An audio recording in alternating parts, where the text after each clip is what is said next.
Pardon the interruption, but I'm Mike Wilbon. Congratulations to the great fans in the city of Philadelphia. I've always been with you. I'm Tony Kornheiser. This is your phoniest moment yet. It really is. Yeah, it's pretty bad. Pretty bad, wasn't it? Yeah. I got, look, two of my dearest friends, Dwayne McKnight, Stephanie Clemens, from Philly. I was on the phone with both of them or text last night. Congratulations. I'm happy for I do actually have friends who are Philadelphians. I really do. But you hate Philadelphia. Yeah, You've made it kinda. clear you hate Philadelphia, whereas because my son went to school in Philadelphia, I've always liked Philadelphia. We go back and forth on that. Welcome to PTI, boys and girls. In today's episode, Andy Reid's issues, Nick Sirianni's future, and Luka's debut with the Lakers. But we begin today with an extraordinarily anticlimactic Super Bowl. The final score was Philadelphia 40, Kansas City 22, and it never felt that close. It was 24-0 at the half, ultimately 34-0 in the third quarter. There was no three-peat, so Pat Riley gets no trademark money. Wilbon, what did you make of how the Eagles won this game? Tony, it was such a beatdown. It reminded me of those games and that string of Super Bowls in the mid and late 80s where the Bears crushed the Patriots and the Niners, killed Denver, and Buffalo lost badly a couple of times, maybe to the Cowboys and Redskins. And it's just like, wow, we went back to that. We went back to it, but the game itself, just defensively. And Tony, I I do like great defense. You know that about me. That ain't phony.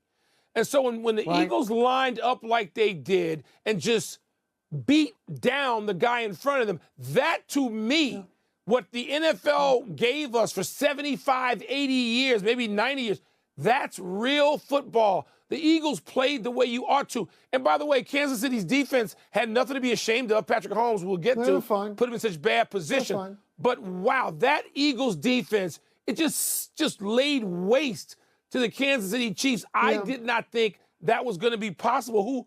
Who had that scripted? Yeah, no, I agree with all that. It was a non-competitive game. The Philadelphia defense smothered the Kansas City offense. That there's really no other word for it. They rushed only 4 guys. They didn't blitz. They got to Mahomes all the time. His receivers were covered all the time. I think Kansas City may have gotten a first down on the first play they had in the first quarter, and no more for the entire first half. They didn't cross the 50, I don't believe, in the first half. When the first half was over, Kansas City had 23 yards and Philadelphia had 24 points. Like it was, people were saying how Steve Spagnuolo could go to the Hall of Fame as a defensive coordinator. Well, if that happens, I hope he's met at the door by Vic Fangio, because Fangio's team was absolutely great. I said, you weren't here on Friday, I said that I thought Philadelphia was the better team. Now, I picked Kansas City to win, but I said I thought Philadelphia was the better team. And I thought if it was a lopsided game, it would be a Philadelphia lopsided game. But I never expected this. People should know this. I texted you while the first half was still going on. I said it's over. And you said, hold on a second. You said, hold on a second. But then on the first possession of the second half, when Kansas City receives the kick and they go sack, marginal scramble punt, it was over. Done. They came out of halftime. They didn't do anything different. Nothing changed. I mean, it was, it's the simplest game ever. Yes, their defense was fine. They held Saquon Barkley down. They bottled him up completely. But the other guy won the game.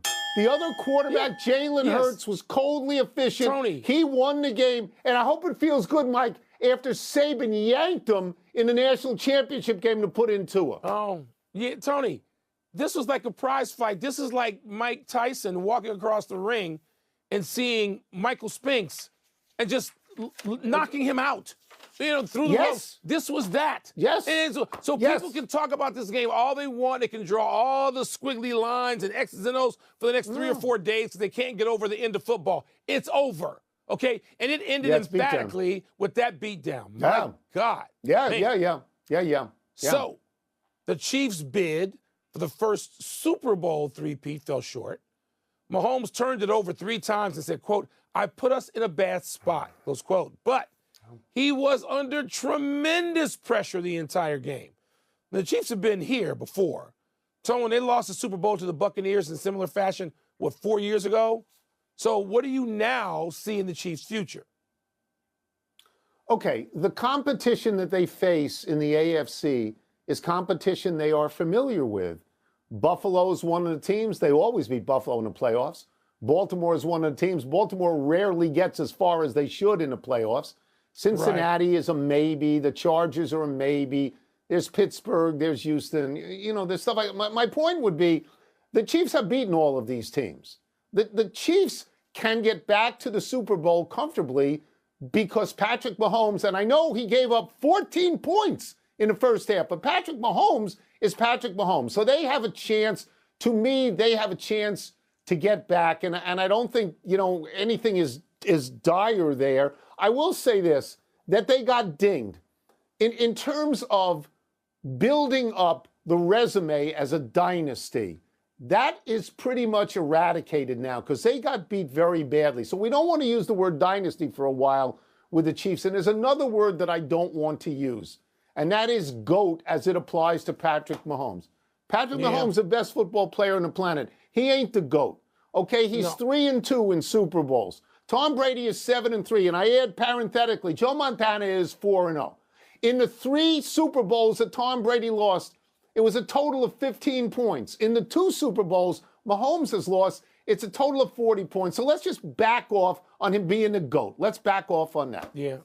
Well, let's go back to the Chiefs for a second and where they go from here. They go to the draft and they go to the free agency and they come up with offensive line help. That's where they go. Yeah. Specifically. Yeah. That's where they need to go. They knew that.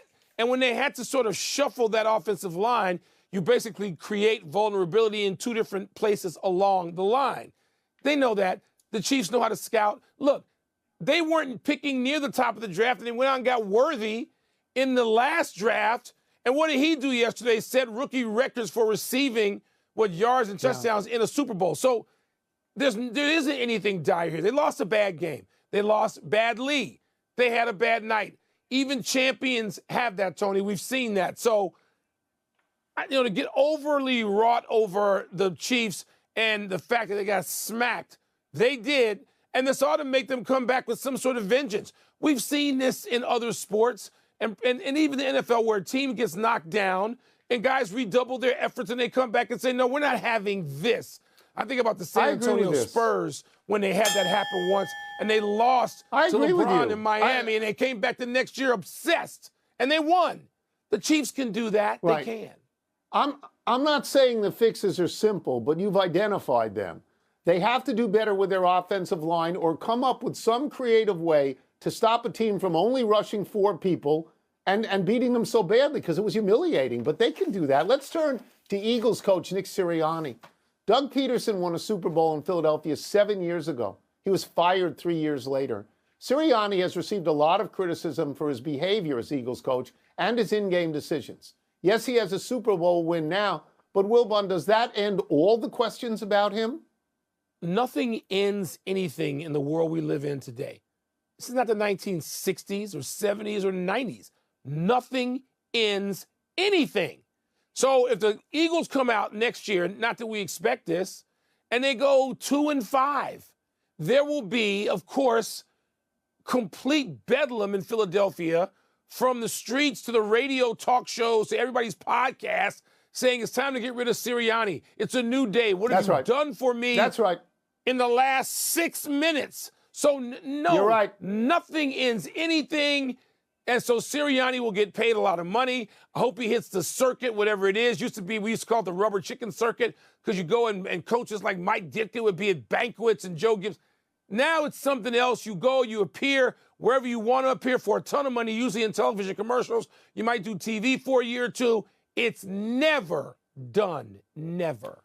Yeah, I completely agree with that. This has been, as you know, my pet issue for a couple of months, because I see these former NFL players go on the Get Up show, and they say, Nick Sirianni, you got to fire him. Nick Sirianni is the problem. No. You're the problem. Nick Sirianni is 48-20, and he's been to 2 Super Bowls in 3 years, and he hired great coordinators. Fangio's a great coordinator. Kellen Moore's lost him now, but he's a great coordinator. He appears to know what he's doing.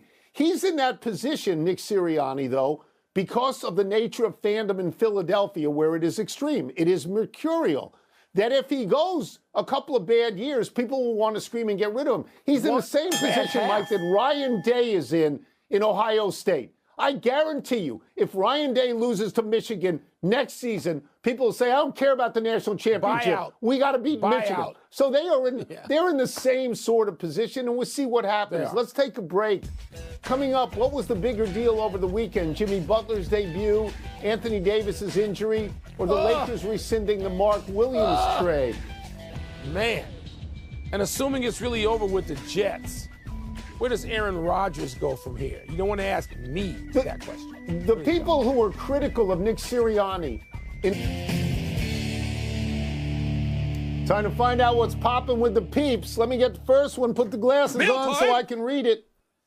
Biggest deal from the NBA this weekend. Anthony Davis's injury, Jimmy Butler's debut, or the rescinding of the Mark Williams trade? Wow. I mean, the trade was a wow, but we knew that kid had been hurt, had a history of being injured and not being on the court. And Jimmy Butler was great. I mean, when Steve Kerr said he was a lion out there in his first game, that was a great depiction of Jimmy Butler when he's really on, usually later in the spring, but that's that. But the biggest deal is Anthony Davis, Tony, because with him, and you pointed this out, the moment they made the trade, the moment I first talked to you, you said, wait a minute, they can win if Anthony Davis can be out there, they can get back to the finals. And I may have rolled my eyes, but ultimately I came around to that point of view. But then this is what happens. I don't know who called it this, but this is the full, Sean Powell, that's right, on NBA TV, called it the full Anthony Davis experience. And that's a great way to describe it. Tony, he got 26 and 16 in 3-block shots. He can dominate the game. Yes, with that guy, Dallas can go back to the finals and win, but the full Anthony Davis experience includes limping off the floor. And so that's the biggest deal with giving up Luka is how long can you keep Anthony Davis out there healthy? Okay, so we're going to disagree on this one because to me, two of the things that happened surprised no one. One is that Anthony Davis gets hurt, and two is that Jimmy Butler plays great when he's happy. Anthony Davis, if no more consecutive games with this latest injury, that will be the 7th time in the last 7 years he has missed 10 or more consecutive games. Fat Luka, by the way, has only missed 10 or more once in that period of time. Jimmy Butler just landed in a new spot. Jimmy Butler's really happy. So Jimmy Butler played great. The problem with Jimmy Butler is keeping him happy. No, Mike, to me, the rescinding of that trade is the biggest deal. Because I thought emphatically when they made that trade, the Lakers had a chance to win right now. I thought Mark Williams was everything they needed. So now they don't have a big man, and it's too late to go get a big man. And there's another question here, Mike. How terrible is Mark Williams' body that they rescinded that trade and they sent him back? We need more reporting on this. To me, we need more reporting on this. Tony, here we go. It's like Embiid and it's like Anthony Davis. Not everybody's body is built for the grind of professional sports. Not everybody's built for it.